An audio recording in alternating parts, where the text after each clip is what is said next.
Hello guys, எல்லாரும் எப்படி இருக்கீங்க? நான் ரொம்ப நல்லா இருக்கேங்க. பல மாசத்துக்கு அப்புறம் நம்ம வந்து இப்போ ஒரு வீடியோ வந்து போடப் போறோம்.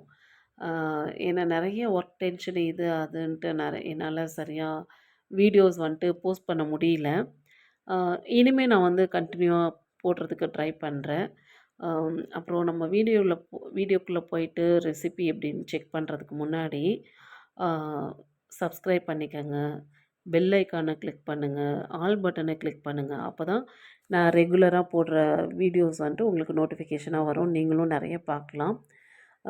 ஸோ லைக் பண்ணுங்க. நீங்க குடுக்குற ஒரு ஒரு லைக்கும் வந்துட்டு எனக்கு மோட்டிவேஷனலா இருக்கும். இப்போ வாங்க வீடியோக்குள்ள போகலாம். நான் பார்த்தீங்கன்னா, ஒரு 4 தக்காளி எடுத்துக்கிறேன். ஒரு நெல்லிக்காய் சைஸ் புளி, கொஞ்சம் உப்பு, மஞ்சத்தூள் எல்லாம் போட்டு தண்ணியில தக்காளிய வந்துட்டு வேக வச்சாச்சு. 4 தக்காளி எடுத்திருக்கேன். நல்லா அ வேகணும். எப்படி உப்பு அந்த ஸ்கின் எல்லாம் பார்த்தீங்கன்னா, பாருங்க எப்படி வெடிச்சு வந்திருக்குது பார்த்தீங்களா? இந்த அளவுக்கு வெடிச்சு வரணும். இன்னும் தக்காளி வந்து நல்லா சாஃப்ட்டா ஆகணும்.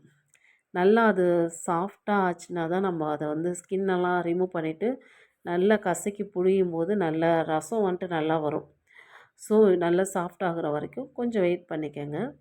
இது வந்து எப்படி ரொம்ப நம்ப சம்டைம்ஸ் வந்துட்டு அந்த அவசரமா குக் பண்ணுவோம்ல, அப்போ இந்த ரசம் வந்து நம்மளுக்கு கை கொடுக்கும். பாருங்கள் எந்த அளவுக்கு சாஃப்ட் ஆயிடுச்சு. இப்போ நம்ம அடுப்பை ஆஃப் பண்ணிக்கலாம். இதை கொஞ்ச நேரம் கூல் டவுன் பண்ணிவிட்டு இந்த ஸ்கின்னெல்லாம் ரிமூவ் பண்ணிக்கலாம். ரிமூவ் பண்ணிவிட்டு அதை நல்லா கசக்கி புழிஞ்சிக்கலாம். அந்த புளி, தக்காளி எல்லாத்தையும் வந்துட்டு நம்ம நல்லா கசக்கி புழிஞ்சிக்கலாம். புழிஞ்சிட்டு உங்களுக்கு ரசம் எவ்வளோ தேவையோ அந்த அளவுக்கு நீங்கள் வந்து தண்ணி ஊற்றிக்கங்க. தண்ணி ஊற்றிட்டு அதில் வந்துட்டு நீங்கள் ஒரு 4 பச்சை மிளகா, கொத்தமல்லி, கருவேப்பிலை இதெல்லாம் போட்டு நல்லா கசக்கி கரைச்சிக்கோங்க. கரைச்சிட்டு இந்த டைமில் நீங்கள் வந்துட்டு உப்பு டேஸ்ட் பண்ணிக்கலாம். உப்பு பத்தலைன்னா உப்பு போட்டுக்கலாம். நான் வந்து பார்த்திங்கன்னா ரெடிமேட் மசாலா தான் யூஸ் பண்ணியிருக்கேன். ஏன்னா எனக்கு கொஞ்சம் டைம் இல்லை. நான் ஆஃபீஸ் போகணும், டைம் ஆகிடுச்சு. ஸோ நான் வந்துட்டு எம்டிஆர் மசாலா தான் நான் வந்துட்டு யூஸ் பண்ணியிருக்கேன். நீங்கள் வந்துட்டு வீட்டில் நம்ம மிளகு ஜீரகம்லாம் நுணுக்கி போடுவோம்ல, அந்த மாதிரி போட்டுக்கோங்க.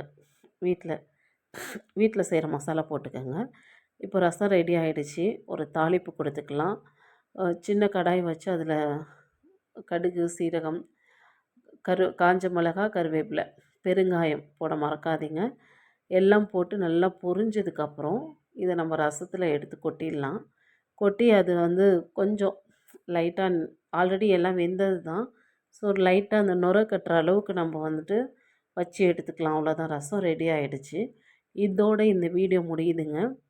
வீடியோவை வந்துட்டு நீங்கள் பார்த்துட்டு கடந்து போக வேண்டாம்.